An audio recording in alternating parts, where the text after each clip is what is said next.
Hello, my name is Shayne Larango, and I love stories. Whether I write them, live them, perform them, listen to them, or talk about them, I was born for storytelling. Today, I would like to welcome Elizabeth Ellis. You can go to her website. You can go to the Texas Tejas Storytelling Association website. You can go to the National Storytelling Association website. You can go to the International Storytelling website and find out all these details about Elizabeth. But what I can tell you about Elizabeth is how I was introduced to her and how much she has done for me when I started storytelling. So the first time that I believe that I met her was at a workshop for Stories to Scare. Tell me the title of that book, Elizabeth. Prepared to Scare. Prepared to Scare.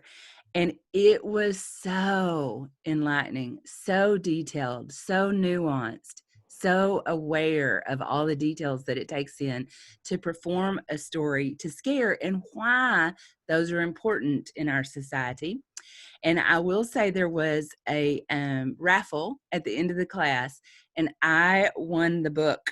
and I was so grateful. And Elizabeth was also the one who came to me, and after I started telling stories with the Dallas Storytelling Guild, came to me and said, "We'd like to put your name up to be a rising star at the Texas Storytelling Festival." And I just went, wow. So she has been very supportive, very detailed and nuanced in her advice and critiques to just build a better storyteller in me, and just constantly generous in every workshop that I've attended with her, every story circle that I've attended with her. And gratefully, we both live in Dallas, so we get to hang out and be friends, which is a big deal to me. So Elizabeth Ellis, thank you so much for your time. Thank you so much for being here. And thank you so much for sharing your stories with me. Well, you're welcome, Shayne. It's been a great joy to help you in any way I can. It's been a great joy to watch you grow as a storyteller and as a writer. That does my heart good. Makes me feel warm all over, as the saying goes, to watch you as you have grown. And you have grown enormously. I hope you're aware of that. Well, I'm being tuteled very well, so it's great. So Elizabeth, tell me why you tell stories. Well, I could give you a great many different answers, but for me, the main one is because storytelling helps people develop empathy. Empathy is the most undervalued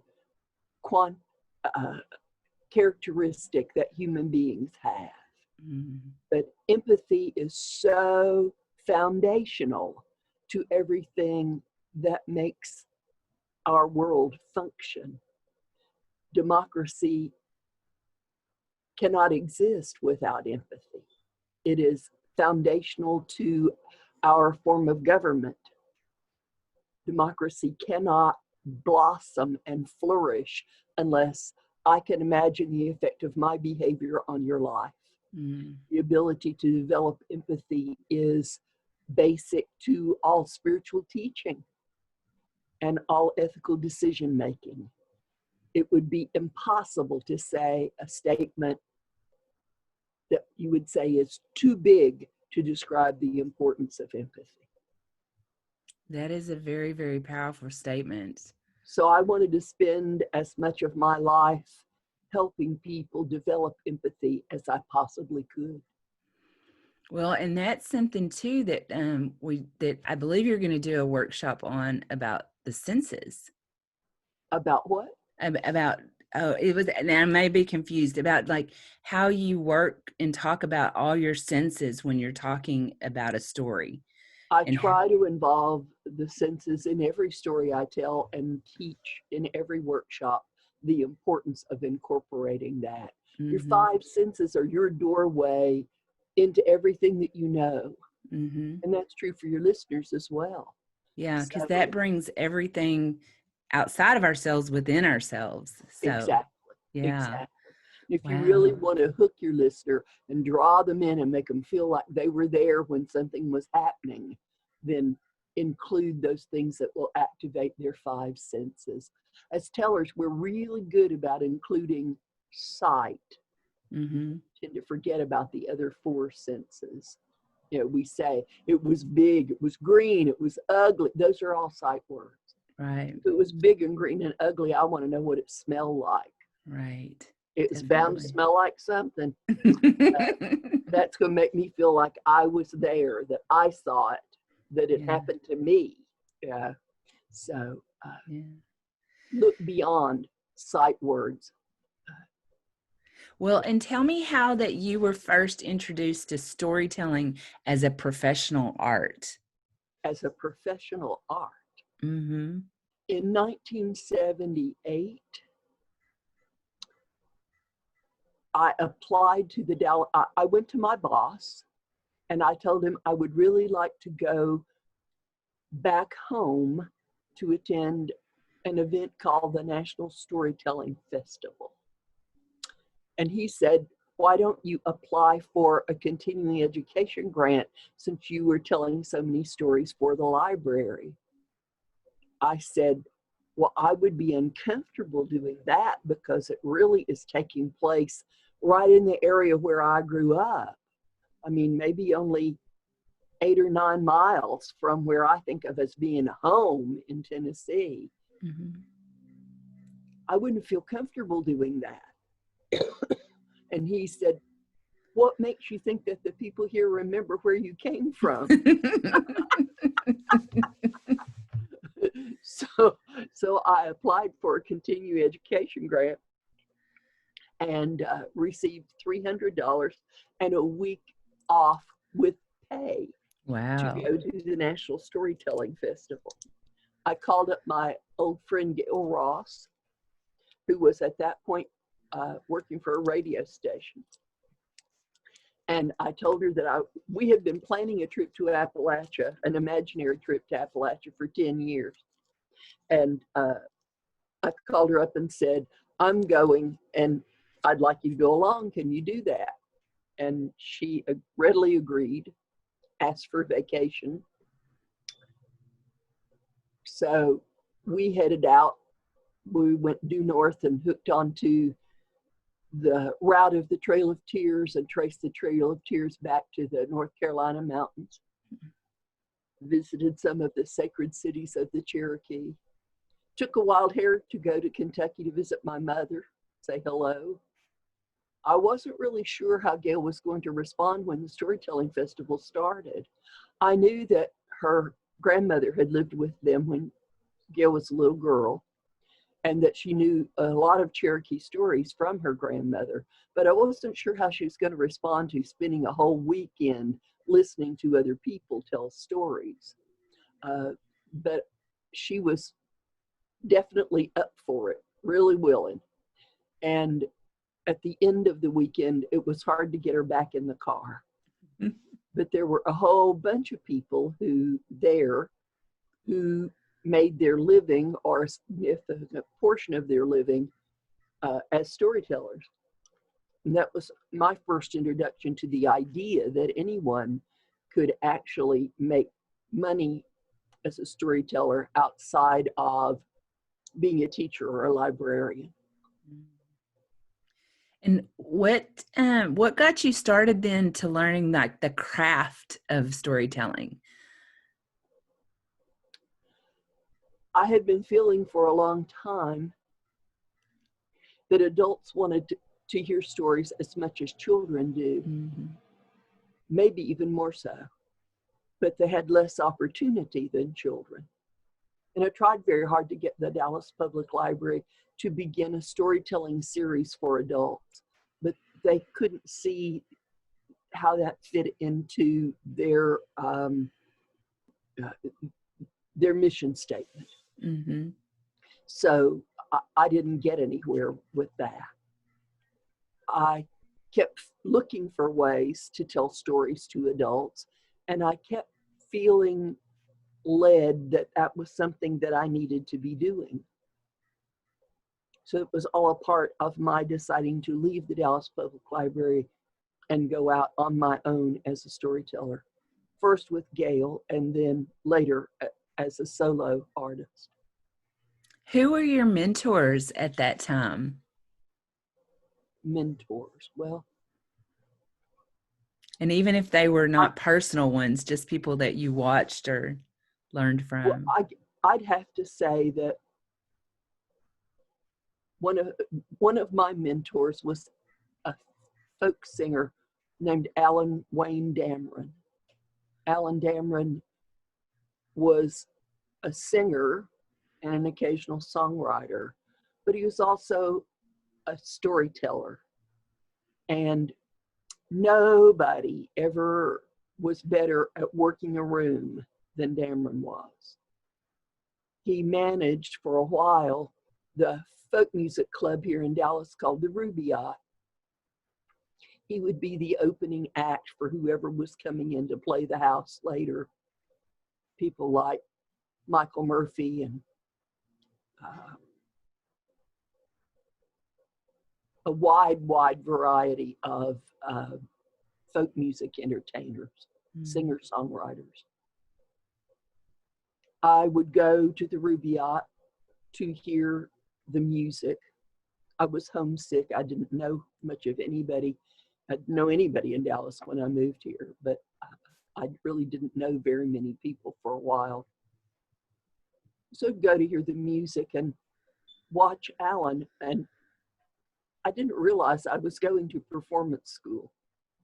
It was later, looking back, that I realized how much I learned from him about how to make contact with an audience, how to make a connection, how to involve people in what you were doing.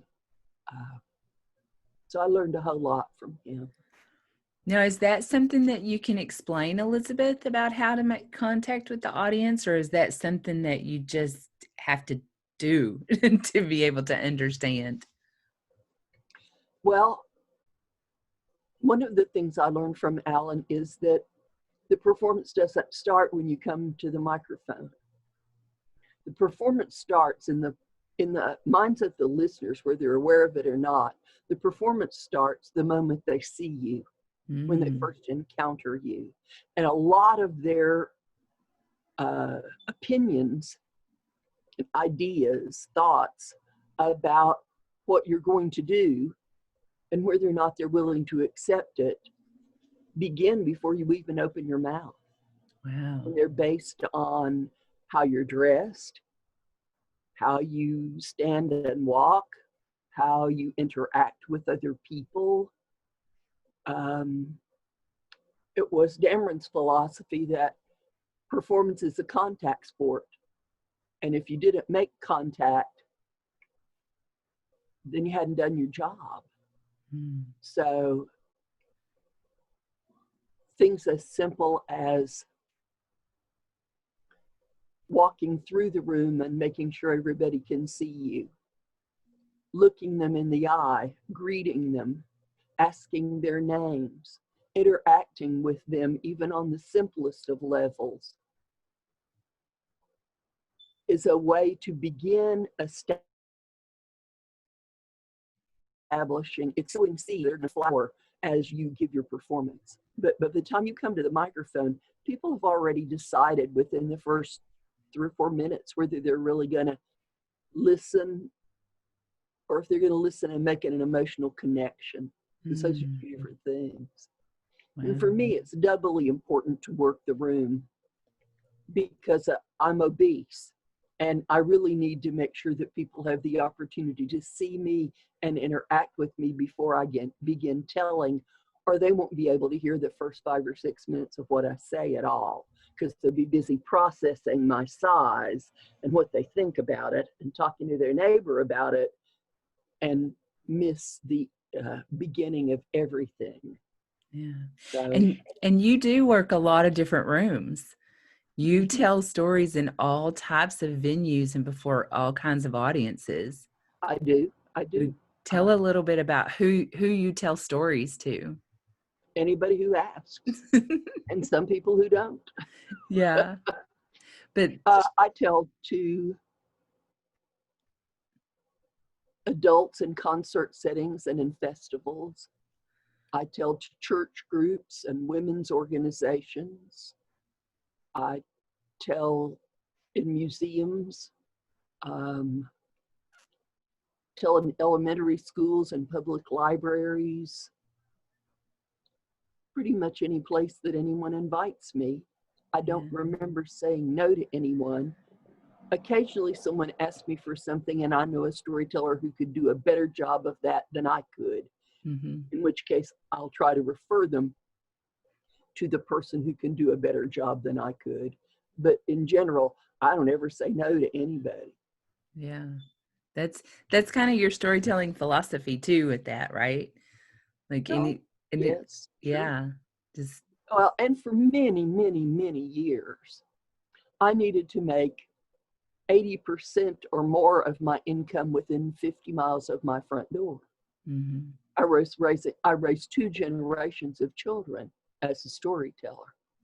So to try to make sure that you can make the majority of your income within 50 miles of the front door means you really want to be as broad-based a storyteller as you possibly can. You don't want to get your focus too narrow on any one thing because you'd be cutting your own financial throat by doing that. right. And you've been telling stories for years, and you grew up on stories. So you have a lot, I mean, you have a huge repertoire. But when Never you're enough. Mhm. Never enough. I'm Never always working to build my repertoire. Yeah. So where do you find stories now? Like when you're doing a story hunt kind of thing, or how do you find a story? Well, in 2 ways.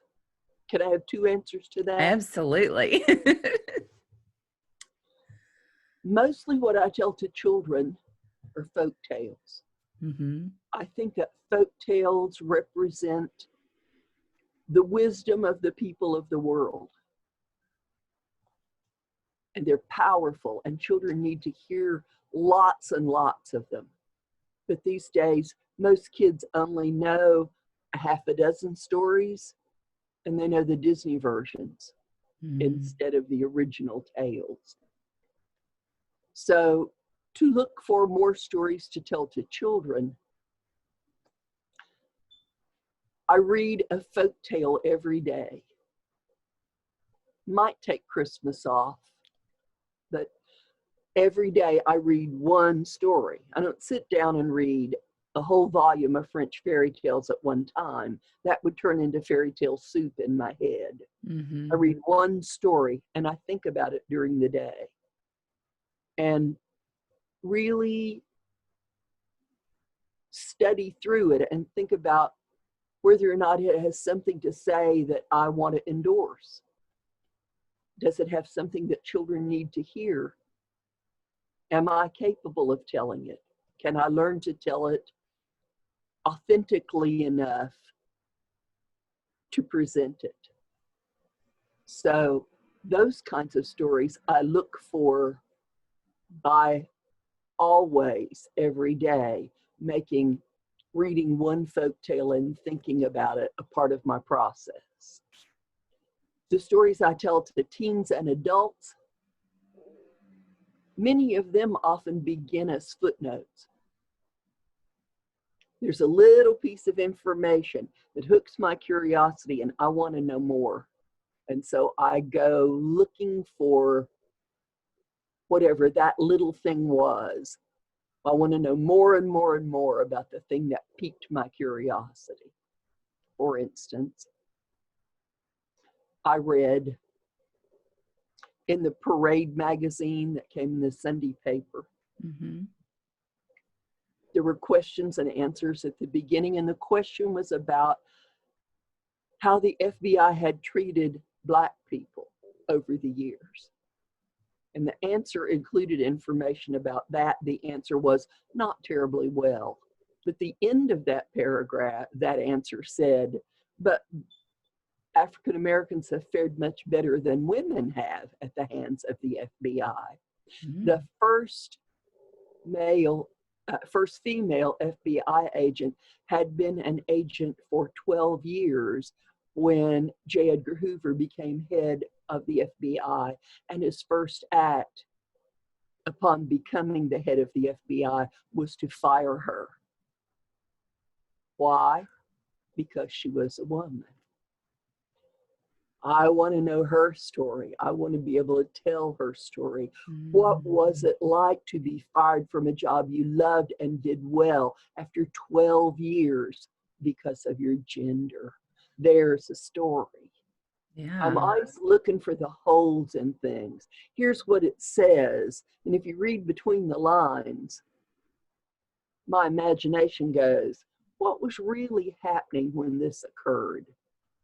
I did a concert a couple of days ago, and in it I told a story that's new to me. It's a story about going to the Kimball Art Museum in Fort Worth to the Monet exhibit, Monet, the Late Years. There was a plaque on the wall that told about Monet's struggle to buy land to create a pond for growing water lilies. And my imagination immediately pulled me in the direction of, here's the bureaucrat who is repeatedly refusing his request, and here's Monet on the other side of the desk with his hat in his hand, trying to convince this man that the growing of water lilies is important. A man for whom the only importance about things is, could you eat them or put them in the bank? And if you can't do that, then they are worthless. I've encountered so many of those people in my life, had to deal with so many who think that storytelling for a living, are you out of your mind? I'm reminded of trying to get financial aid for our grandson that I raised. The head of the financial aid office at a big university here in Texas, looking at what I do for a living, said, I wish somebody would give me money for running my mouth. So just thinking about all those people, all those number crunchers in the world, for whom art of all kinds makes no sense. All those elementary school principals who used to be coaches and still wear white socks that I've had the conversation with about why art of all kinds is important to their students, essential to their students. And that set me on the track of wanting to create a story about going to the Monet exhibit. What my experiences were like with it. So often for me, it isn't what's there, it's what's left out. Right. Or put in a footnote that makes me start looking for the story. I love that. I love that. And as you're working through a new story, like what are some techniques that you use to help you like know which direction it goes in? Because you're at the point, and I don't know if you started this way or not, but this is what I see in you.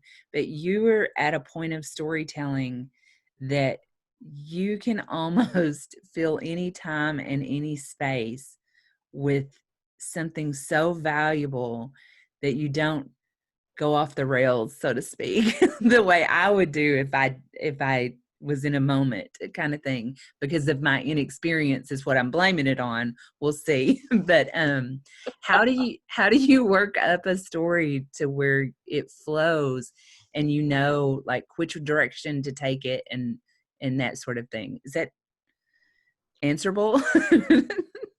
Well, in part, perhaps. Okay. Storytelling is an oral medium. Oral, A-U-R, oral medium. So I want my preparation for storytelling to be as oral as possible. I begin by thinking about what I want to tell about. And I sit down to make a storyboard. Mm. Now, a storyboard looks like a graphic novel. There's one picture for each major thing that happens. And I make a lot of pictures. Not all those pictures may make it into the story. I may discover that several of them don't fit in the frame of this story, but maybe they belong in some other tale. Maybe this is a separate story. Maybe this one little piece might end up being a story that could be developed into a whole story when I only saw it as a tiny little scene at first. But I'm going to draw those pictures, not great art, stick figures, any kind of an image. The only importance of the pictures is so that when I look at them, I'm reminded of that part of the story. Mm-hmm. So I draw the pictures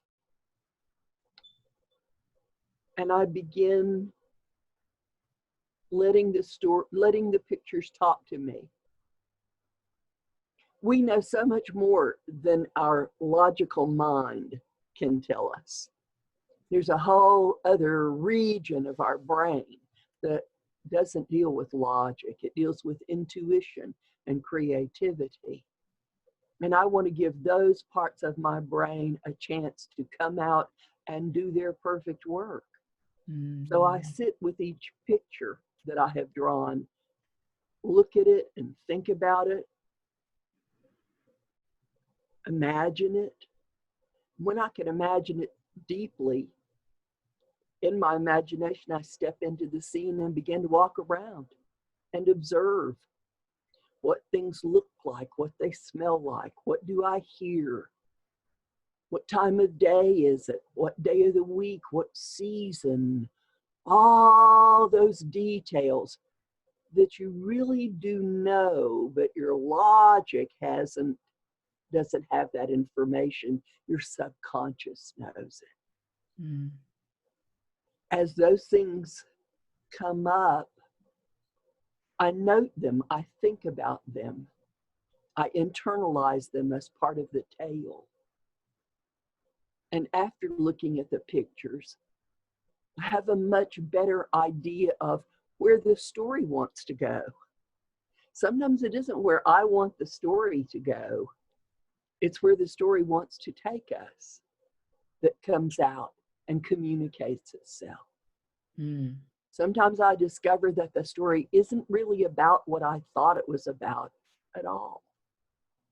When I do that imaginary walking tour of each scene in the story, I begin to see the motivation of people in the story that I didn't understand or had maybe completely misrepresented.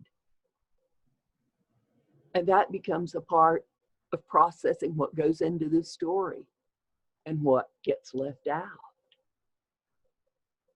I want to spend time in each scene getting to know the people and their relationships. Being still and quiet and letting the story speak to me is an important part of the process. Mm-hmm. And Elizabeth, I'm sorry. I'm sorry. I was going to say, do you do that with folk tales, like the existing stories, as well as the ones you researched? Absolutely. Okay. Because they are old stories, it's often a little hard for us to make a connection with them. Mm-hmm. To imagine what their lives would have been like, what people's fears were, what their, there are people right now in Dallas who are hungry and are experiencing food insufficiency. But they can go and get a box of food by standing in line. They can apply to many churches in the area for food assistance. They can apply for food stamps. There is a safety net for people that never existed in the past, that never existed at all. And so when you look back at those old stories and you think about some of the issues that are in them, starvation is a real and present danger. Healthcare is almost non-existent. And putting yourself in the position of those people and trying to think about what their lives truly were like changes the way you tell the tale. Mm-hmm. It changes the trajectory of the story. It changes the reason for telling the tale. Elizabeth, how do you know when a story is right for a particular audience? Well, I think part of that is experience, but another part is, what's my responsibility? If the story isn't right for a particular audience, how can I make it right for that audience? What rhetorical questions can I ask that will draw them into the story? How can I artfully weave information into the story that will make it easy for them to understand what's happening in it and feel connected to it? A lot of whether or not a story is right for the listener depends upon how I tell the story and what responsibility I take for making it a good match for my listeners.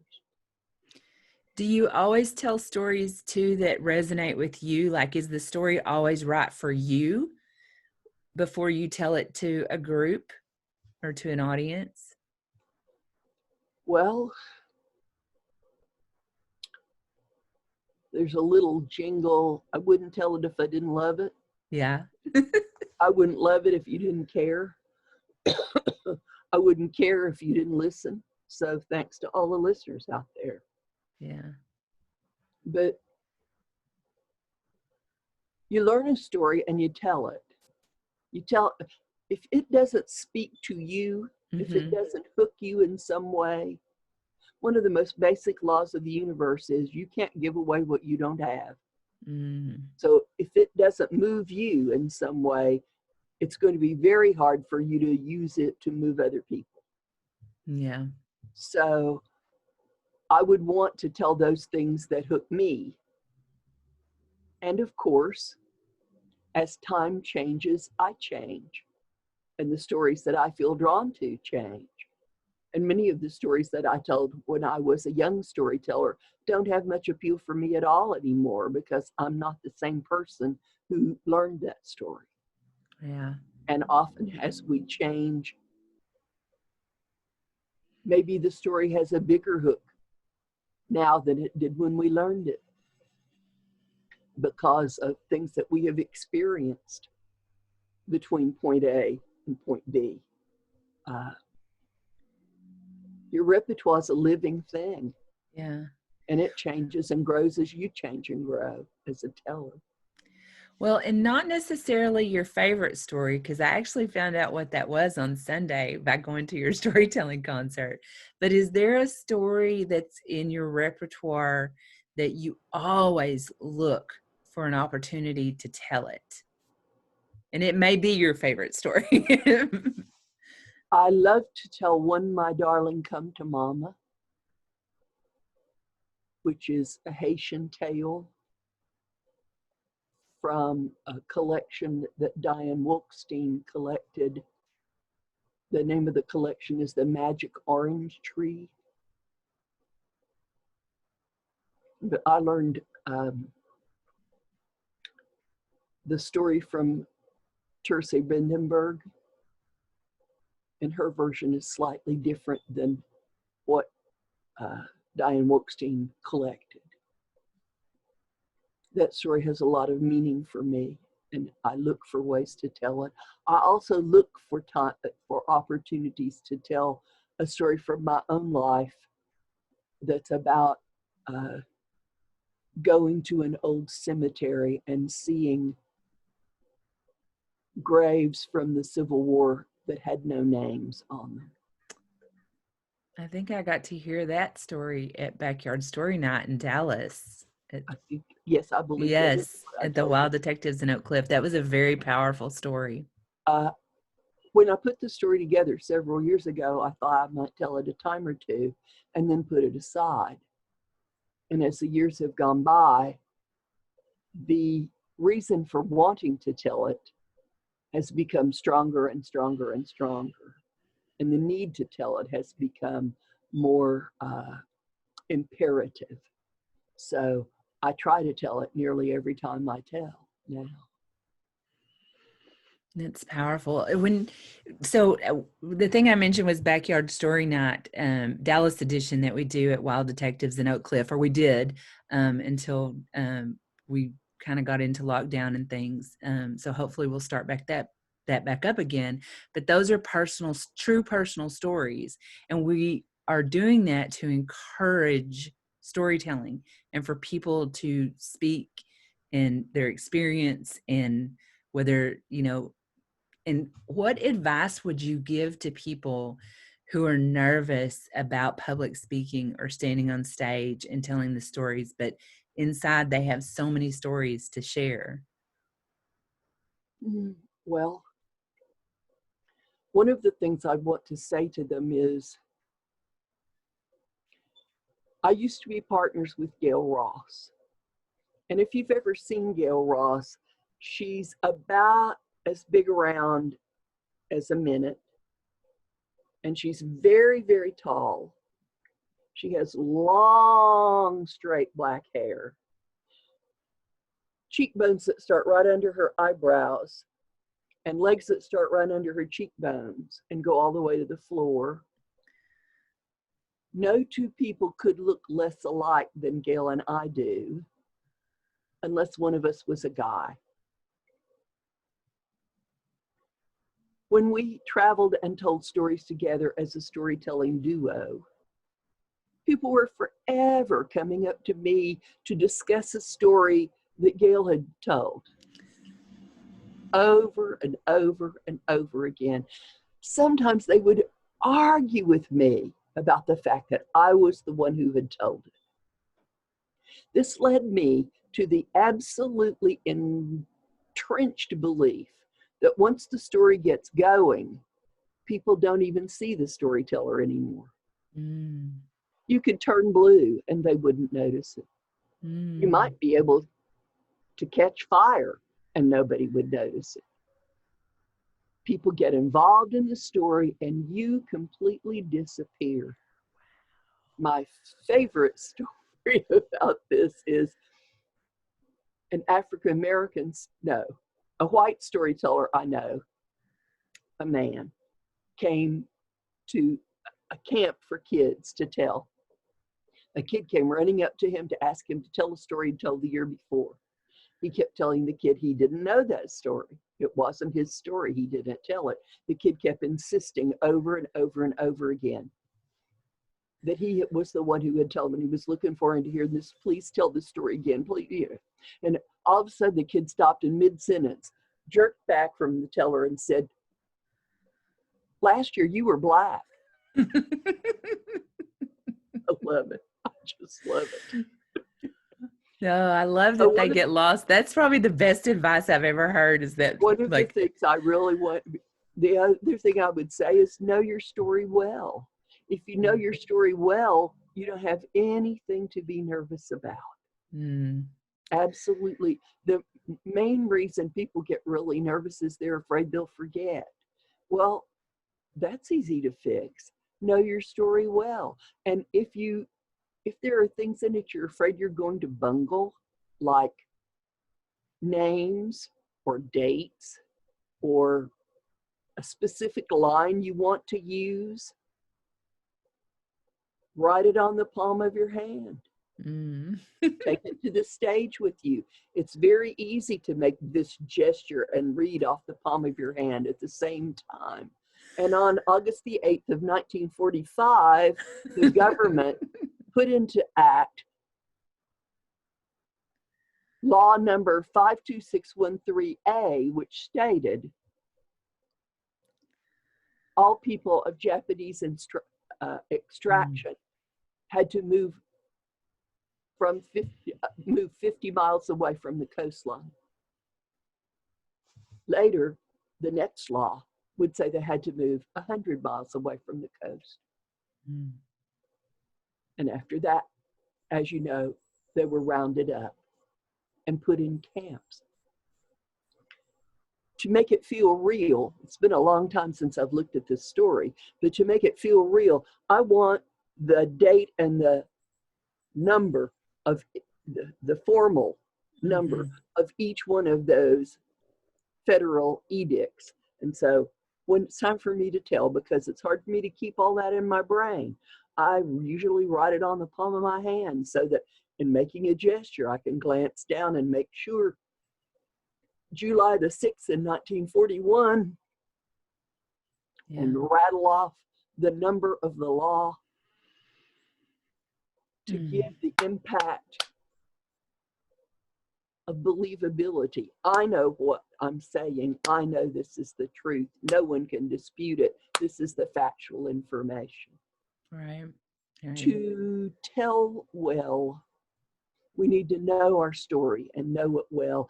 And one of the reasons why you want to draw those pictures is because if you draw the pictures and learn them in order, this happened, then that happened, then that happened, so they could live happily ever after, you are far less likely to forget the story. Maybe you won't remember the fancy way you were planning to say this or that, but you won't be standing up there going, oh my Lord, I can't remember what happens next. I don't know where to go from here. Yeah. Well, what stories do you see coming out of what we're experiencing right now in 2020 in the United States and globally? What kind of stories? I think we're going to see a lot of stories about social justice issues. I think we're going to see a lot of people reevaluating things that they imagined were true and telling about the grappling that they have done, stories about being willing to confront the truth, reality, as opposed to a fictionalized version of the United States.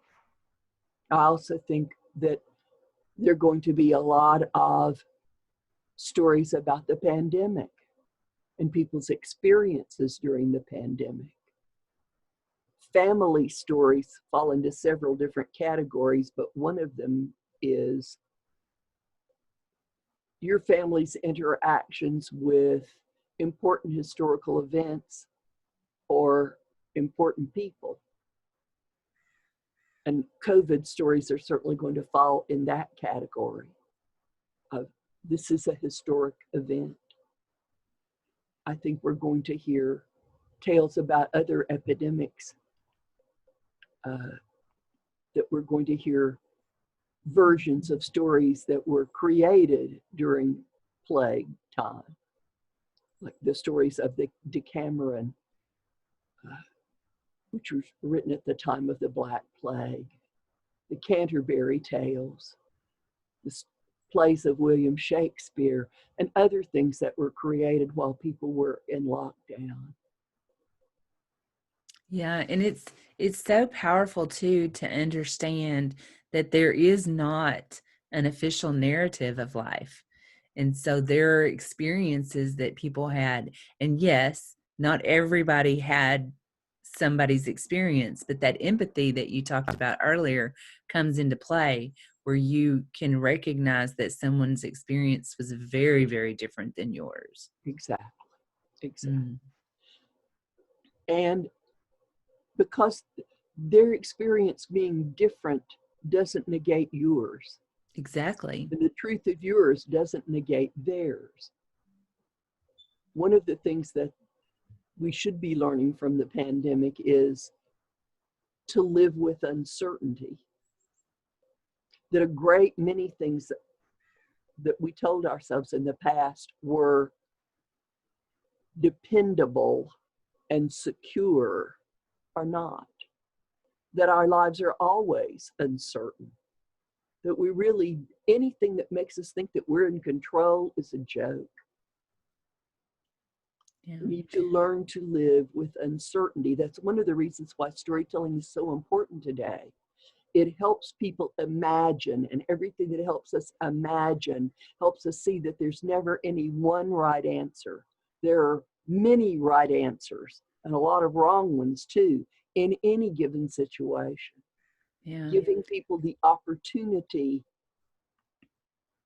to imagine deeply and fully gives them a better chance of coming up with creative solutions to their own problems. Yeah. It helps them to survive both physically and emotionally. The more flexible we can help people be at this time, the better. I have close interactions with a number of people who are having to completely change their living experience, losing their homes or losing their shelter and having to make big changes in their lives. The more flexible they can be in looking for a solution to the problem, and the more flexible they can be when they find themselves in the new experience, the more successful they're going to be, the happier they're going to be. So storytelling has a vital purpose in helping people learn to be or stay creative and flexible and willing to change. Yeah. The Well, tragedies many of the tragedies that come out of this are not just going to be all the dear people that we lost, but all of the people who were incapable of changing, incapable of making changes, even when life was forcing them to have to do that. Yeah. And speaking of the value of storytelling and people helping people adapt and have empathy, you and I were together at the Texas Storytelling Festival when the lockdown happened and Denton closed the Civic Center. So we had done Thursday and Friday, and then we had to pack up and leave and cancel the Saturday, Sunday portions of the Texas Storytelling Festival. So how do you see storytelling changing through this pandemic and lockdown that we're experiencing? Well, one major change is that so many events are going online. And if you had told me about that in the past, I would have said that it made me sad to think about that. But the truth is, once we've gotten over the initial shock and embraced the idea, I can attend things I would never have been able to go to because of time and space and money.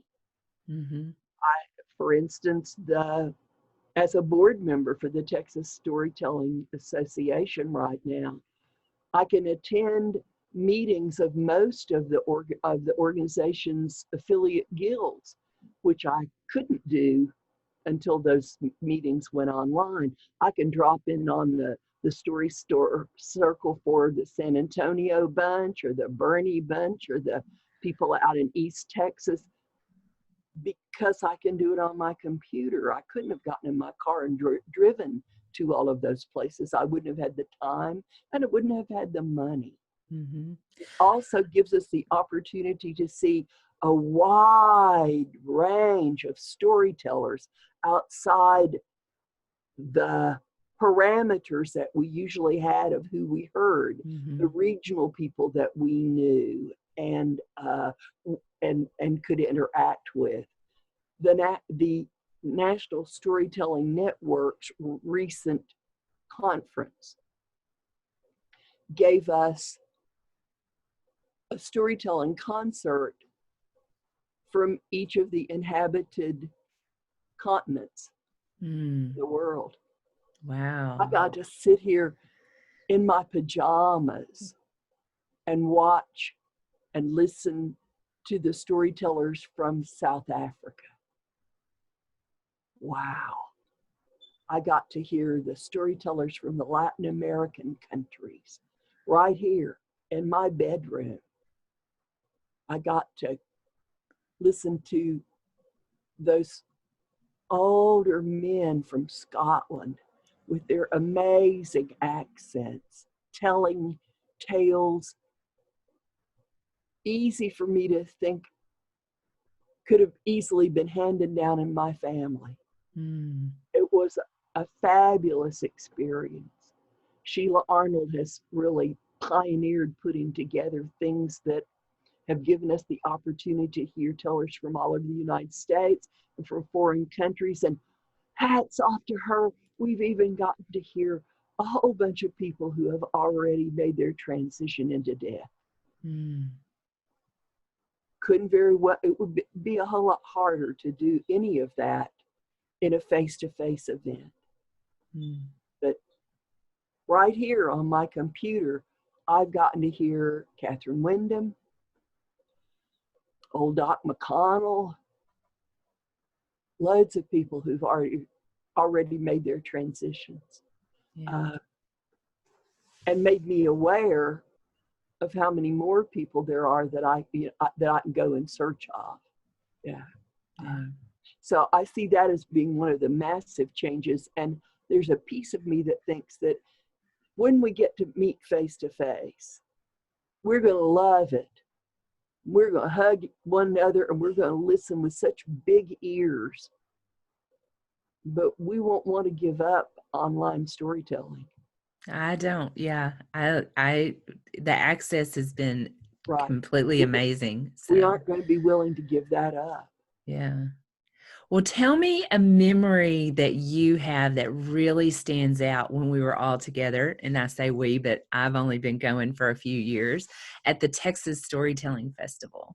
Well, of course, the moment when they told us that our event was closed down in the middle of everything stands out. But the first thing that always pops into my mind is when we were still in the tents. It was a cold March afternoon with a wind that had a bite to it, about 2 o'clock in the afternoon. And I believe Tom McDermott was at the microphone. In fact, I'm almost sure of that. When the sprinkler system came on under everybody's chairs, the people on the left side looked over and saw the sprinklers come on and the people on that side of the tent getting soaked to the skin, and they all started falling down laughing. They got to laugh for about 3-4 minutes before the sprinklers came on under their chairs. It was a golden moment. I'll never forget that, no matter how long I live. You've never seen anything as mad as a wet librarian. We announced to everybody that we were closing up for the rest of the afternoon, but that we would be starting the evening show at 7 o'clock. And those who had come from afar went back to their hotel rooms, and those who had driven in from nearby went home, and most of those people didn't come back. Most of those people who lived in the region didn't return. But we took up all the chairs and went looking for hay. In a year when there had been a fairly good sized drought during the past summer, hay was hard to come by and dear bought. But I believe that we bought 12 or 15 bales of hay, and we put it down on the ground, then walked across it, then put another layer of hay down and walked across it, and then set the chairs back in place and started the evening concert at 7 o'clock, just at the time it was scheduled to reconvene. We had to have something to soak up all that water and take up all that mud. Hay was the least expensive way and the quickest way to do that once we located somebody who had hay to sell. So after a frantic trip to the feed store for the names and telephone numbers of people who might be able to sell us hay, we managed to track down by buying from, I think, 2 or 3 different people what they had available they were willing to part with to put the hay down. So it's the thing you never ever expect to experience in your life. We were on the grounds of the Texas Women's University. It would never have dawned on me to check about the sprinklers, but they were on a computer timer. And so they came on at the appropriate time they'd been scheduled to come on. And because it was spring break, there was nobody around on campus. It took us an extraordinarily long time to find someone who could cut them off. Well, and it's important to note too that the Texas Storytelling Festival, for the most part, is put on by the storytellers. Exactly. Not professional event planners.